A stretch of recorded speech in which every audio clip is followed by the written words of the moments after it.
శ్రీ సాయి సచ్చరిత్రము 25వ అధ్యాయము. దాము అన్న కాసార్ నట్టా వ్యాపారము మామిడి పండ్ల లీల. భగవద్ అవతారమును పరబ్రహ్మ స్వరూపుడును మహాయోగీశ్వరుడును కరుణాసాగరుడును అగు శ్రీ సాయినాథునికి సాష్టాంగ నమస్కరములనొచ్చి ఈ అధ్యాయము ప్రారంభించదము. ఏగు చూడామణియగు శ్రీ సాయినాథ మహారాజునకు జయముగాక. సమస్త శుభములకు నిలేము మన ఆత్మారాముడు భక్తుల పాలిట ఆశ్రయదాతేగు సాయికి జయముగాక. జీవితాశయమును పరమావధినిగాంచిన బాబాకు ప్రణామములు. సాయిబాబా ఎల్లప్పుడూ కరుణాపూర్ణులు. మనకు కావాల్సింది వారి యందు మనఃపూర్వకమైన భక్తి. భక్తునకు స్థిరమైన నమ్మకము పూర్ణ భక్తి ఉన్నప్పుడు వాని కోరికలన్నీ శీఘ్రముగా నెరవేరును. హేమత్ పండు మనస్సునందు బాబా జీవిత లీలను వ్రాయు కోరిక జనించగానే బాబా వెంటనే అతని చే వ్రాయించను. సంగ్రహముగా సంగతులను వ్రాసుకునమని బాబా ఆజ్ఞ ఇచ్చిన వెంటనే హేమత్ పంతుకు ప్రేరణ కలిగి గ్రంథ రచనకు కావలసిన బుద్ధి, శక్తి, ధైర్యము కలిగి దానిని ముగించదను. దానిని వ్రాయ యోగ్యత మొదట అతనికి లేకుండెను.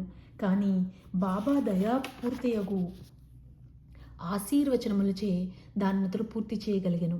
ఈ విధముగా సచ్చరిత సిద్ధమైనది. అది ఒక చంద్రకాంతామణి వంటిది. దాని నుండి సాయిలీలలను అమృతము స్రవించును. దాన్ని చదువులు మనసారా త్రాగవచ్చును.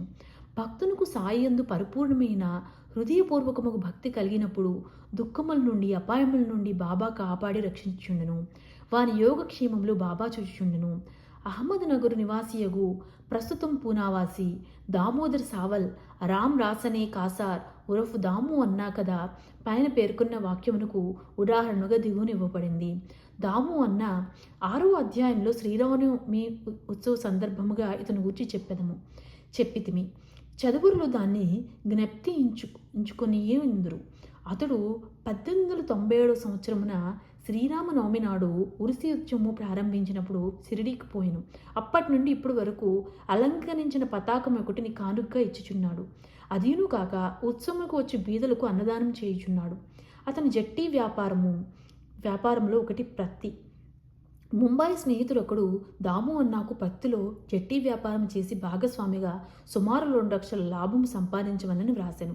వ్యాపారము లాభదాయకమైందనియో ఎంత మాత్రం ప్రమాదకరం కాదనియో కనుక అవకాశం పోగొట్టుకున్న వల్లనియో అతడు వ్రాశాను.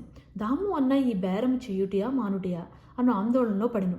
జట్టి వ్యాపారము చేయుటకు వెంటనే నిశ్చయించుకొని లేకుండెను. దాన్ని గురించి బాగుగా ఆలోచించి తాను బాబా భక్తుడు ఒకటచే శ్యామకు ఒక జాబు సవివరముగా వ్రాసి బాబాని అడిగి వారి సలహాను తీసుకునమన్ను. ఆ మరుసటి దినము ఆ ఉత్తరం శ్యామకు ముట్టెను. శ్యామ దాన్ని తీసుకుని మసీదుకు పోయాను. బాబా ముందర పెట్టెను. బాబా ఈ కాగితం ఏమిటి అని అడిగాను. సమాచారం ఏమన్నాను. శ్యామ అహ్మద్నగర్ నుండి దాము అన్న ఏదో కనుగొనుటకు వ్రాసినారు. బాబా ఇట్లన్ను. ఏమి వ్రాసి ఉన్నాడు, ఏమి వెత్తివేయుచున్నాడు. భగవంతుడిచ్చిన దాంతో సంతృష్టి చెందక ఆకాశమునకు ఎగురుచు ప్రయత్నించున్నాడు. వాని ఉత్తరము చదువుము. బాబా చెప్పిందే ఆ ఉత్తరంలో కల సమాచారమని. శ్యామ, దేవా నీవిక్కడే ప్రశాంతంగా కూర్చుని భక్తులను ఆందోళన పాలన చేసేదువు. వారి వ్యాకులగుటతో వారికిచ్చటి ఈడ్చుకొని వచ్చేదువు. కొందరిని ప్రత్యక్షముగాను కొందరిని లేఖల రూపముగాను తెచ్చదువు. ఉత్తరంలోని సంగతులు తెలిసి నన్నేలా చదవమని బలవంత పెట్టుచున్నావు అన్ను. బాబా, ఓ శ్యామ, దయచేసి చదువు. నా నోటికి వచ్చింది నేను మాట్లాడదును. నన్ను విశ్వసించు వారెవ్వరు అనను. అప్పుడు శ్యామ ఉత్తరమును చదివెను. బాబా జాగ్రత్తగా విని కనికరంతో ఇట్లన్ను. సేటుకు పిచ్చి ఎత్తినది. అతని గృహమునందు ఏ లోటు లేదు అని వ్రాయము. తనకున్న సగము రెట్టుతో సంతృష్టి చెందమని వ్రాయము. లక్షలు ఆర్జించుటకు ఆయాసపడవద్దని చెప్పుము. శ్యామ జవాబు పంపెను. దానికొన ఆతరుతో దాము అన్న కనిపెట్టుకుని ఉండను. జాబు చదువుకున్న అతడు తన ఆశయంతియో అడియాసైందనుకున్ను. కానీ స్వయంగా వచ్చి మాట్లాడుకు ఉత్తరము రాయటకు భేదము కలదని శ్యామ వ్రాయటచే తాను స్వయంగా షిరిడీ వెళ్ళి బాబాతో స్వయంగా మాట్లాడవాలని అనుకున్ను. అందుచే షిరిడీకి వెళ్ళను. బాబాకు నమస్కరించను. బాబా పాదములు వచ్చు కూర్చుంచుండెను.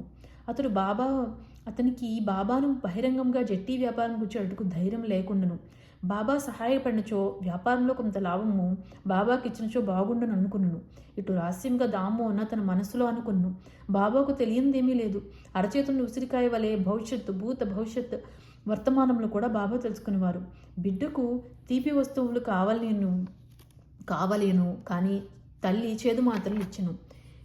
తీపి వస్తువుల ఆరోగ్యంను చెరచును, చేదు మాత్రలు ఆరోగ్యం వృద్ధి చేయును. తల్లి తన బిడ్డ యొక్క మేలును కాంక్షించి బుజ్జగించి చేదు మాత్రలు ఇచ్చుచుండెను.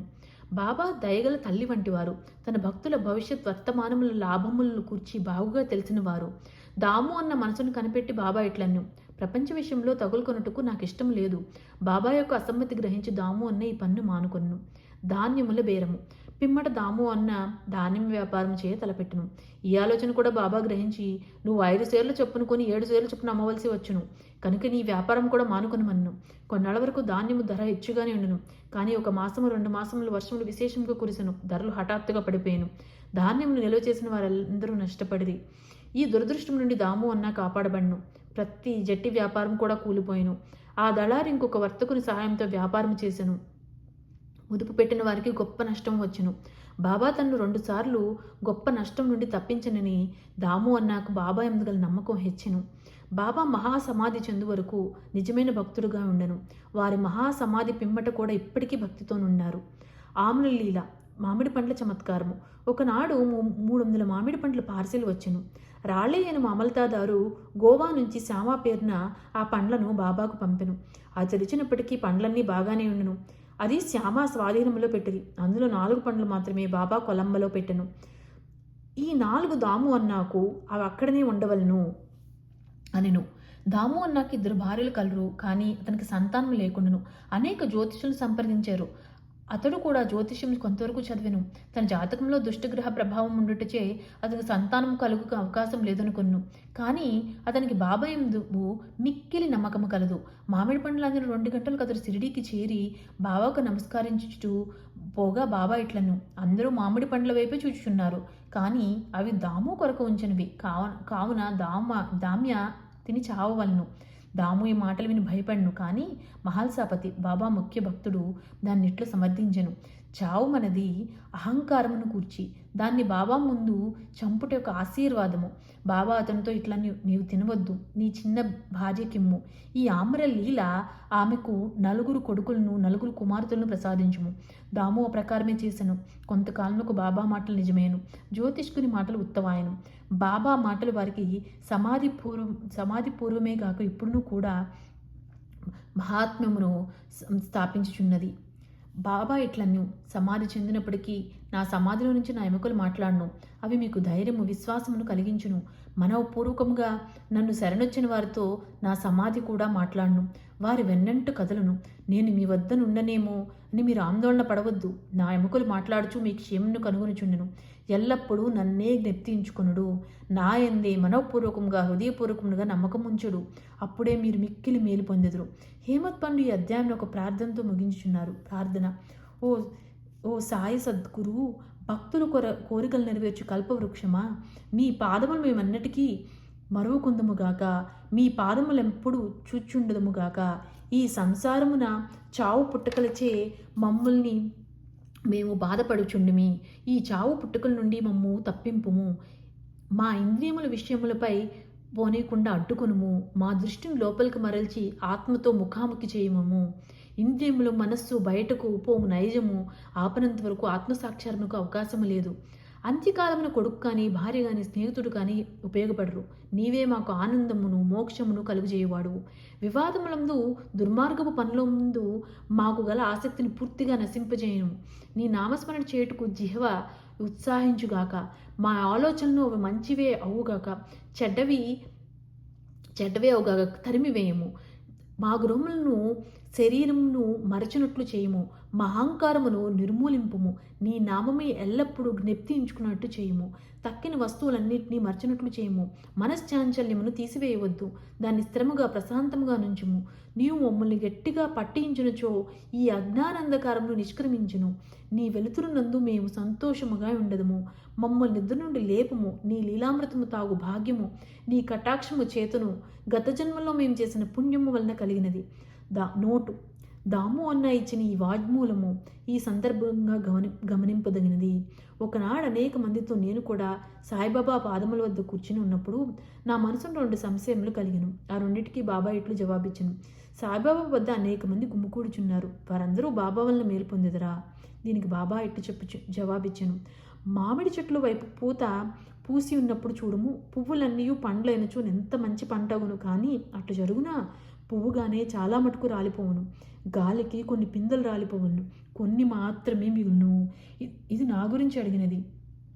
బాబా, భౌతిక శరీరం విడిచిన పిమ్మట నా జీవితం అనే ఓడనెట్లు నడపగలను? అది ఎటో కొట్టుకుని పోవునా అయినచో నా గతి ఏమి? దీనికి బాబా జవాబిట్లు చెప్పాను. ఎక్కడైనను ఎప్పుడైనను నా గురించి చింతించినచో నేను అక్కడే ఉండెను. 1918కి ముందు వారి వాగ్దాన ప్రకారం వారు నెరవేర్చుచుండెరి. 1918 తర్వాత కూడా నెరవేర్చుచున్నారు. ఇప్పటికీ నాతోనే ఉన్నారు. ఇప్పటికీ నాకు దారి చూపుచున్నారు. ఇది 1910-11 కాలంలో జరిగెను. నా సోదరులు వేరుపడిరి. నా సోదరి కాలధర్మము నందెను. దొంగతనము జరిగెను. పోలీసు విచారణ జరిగి ఇవన్నీ నన్ను కల్లోలపరిచినవి. నా సోదరి చనిపోగా నా మనసు వికలమయ్యను. నేను జీవితమును సుఖములను లక్ష్య పెట్టలేదు.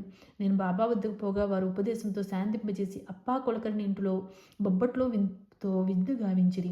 నా నుదుట చందనము పూసిరి. నా ఇంట్లో దొంగతనం జరిగింది. నాకు 30 సంవత్సరముల నుండి ఒక స్నేహితుడుండెను. అతడు నా భార్య యొక్క నగలు పెట్టి దొంగలించెను. అందులో శుభమగు నత్తు నాసికాభరణం ఉండెను. బాబా ఫోటో ముందే ఇచ్చితిని. ఆ మరుసటి దినమే ఆ మనిషి నగల పెట్టెను తిరిగి ఇచ్చివేసి క్షమాపణ కోరెను. ఓం శ్రీ సాయినాథాయ నమః. 25వ అధ్యాయం సంపూర్ణము.